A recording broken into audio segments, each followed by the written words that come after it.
very interesting what happened here with this little story that Aingeal Rose wrote in response to questions about, do you not think God wants this?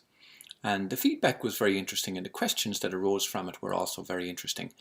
And so I asked Aingeal Rose, would she expand on it a little bit more? But not only that, I've created a video of it, and that video has images attached to it which really help explain the whole concept a lot easier and makes it more visual and more fun.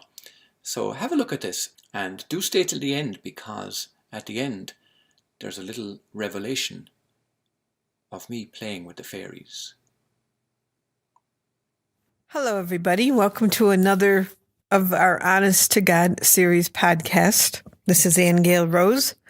Ahonu did the intro, and I tried to drag him into this conversation today, everybody, but he insisted that I just blast you with this bit of info and then let you think about it. Somebody asked me this question: do you not think that God wants this? And it was a general question in terms of anything that would go on in your life, where somebody would ask that question about happiness or, your career, or your success, or your relationship. Do you not think God wants this? So I took to pen and paper, Ahonu, and I started writing things down, my thoughts. So here's what I wrote, everybody, and then you can decide what you think.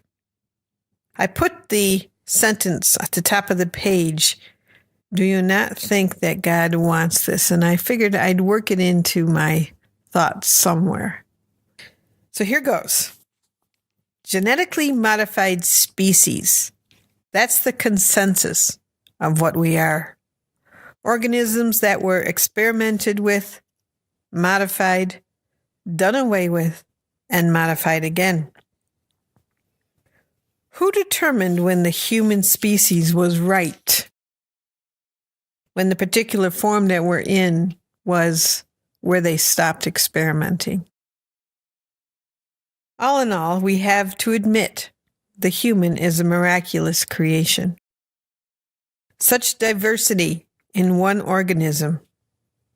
It has the ability to think, to reason, to feel, to construct, to imagine, to cry in joy and in sorrow, to expand its consciousness, to receive and transmit information, make decisions, choose its fate, and reproduce.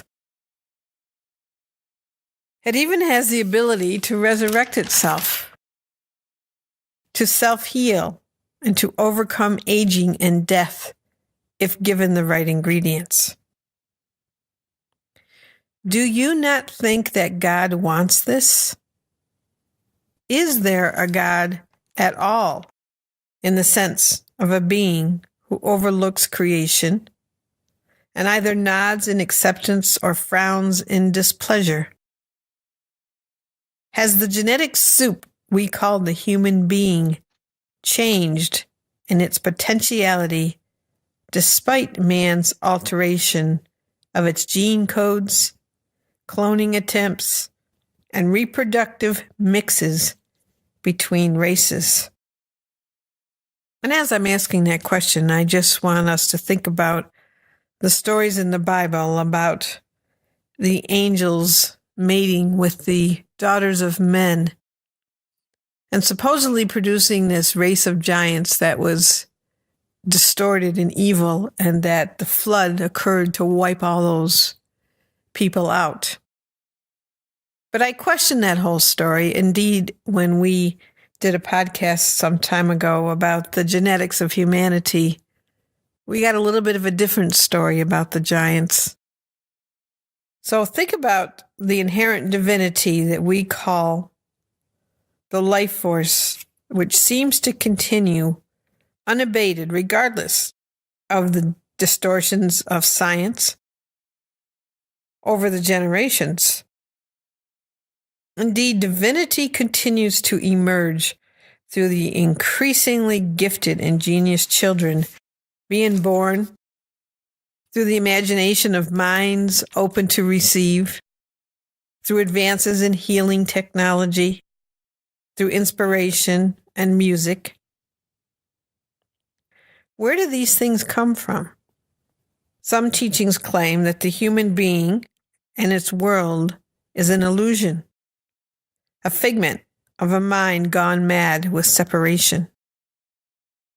Others claim it's all one big experiment controlled by alien races, and we are humans here only to experience everything and anything.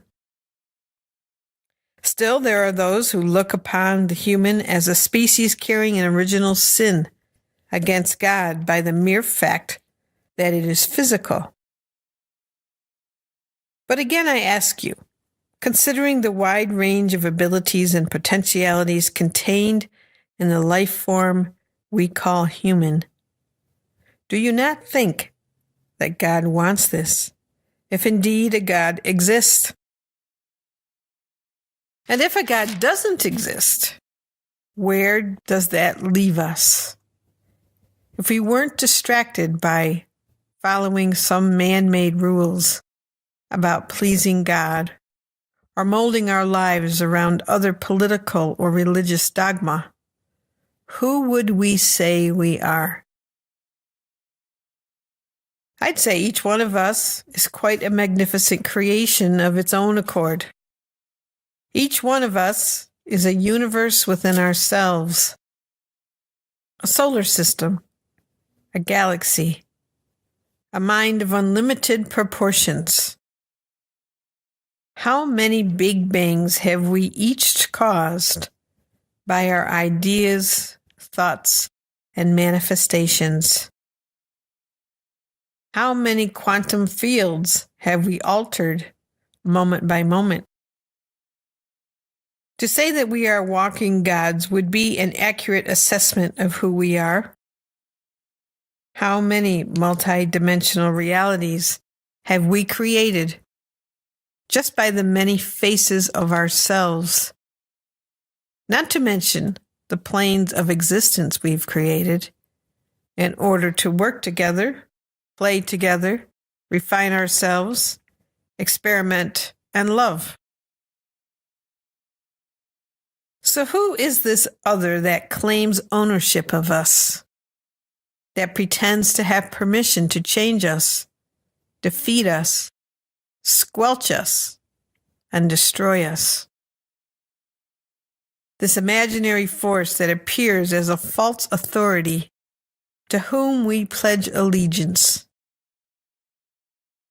Where did this come from, and how did we start believing in it? When did we first become afraid of ourselves and of who we are? How many times have we asked ourselves that question? Who are we and why are we here? Looking for a reason for our existence. When did the manipulation happen? Was it simply a gene gone wrong? It could be. But the godness still remains. As the memory awakens of ourselves, we shake ourselves out of our reverie like emerging from a coma of forgetfulness. We look out upon the vast sea of human beings, and instead of seeing a mass of ignorant, animalistic creatures, we see instead a giant assembly of gods immersed in a sea of creation, more powerful than any force we can comprehend. We see each as genetic scientists of worlds, and we realize we are the immortal creators of the universes. So I'll leave you with that today, folks, to contemplate and send us your thoughts about what we discussed here, even though we didn't really discuss it because Ahonu was off playing with the fairies.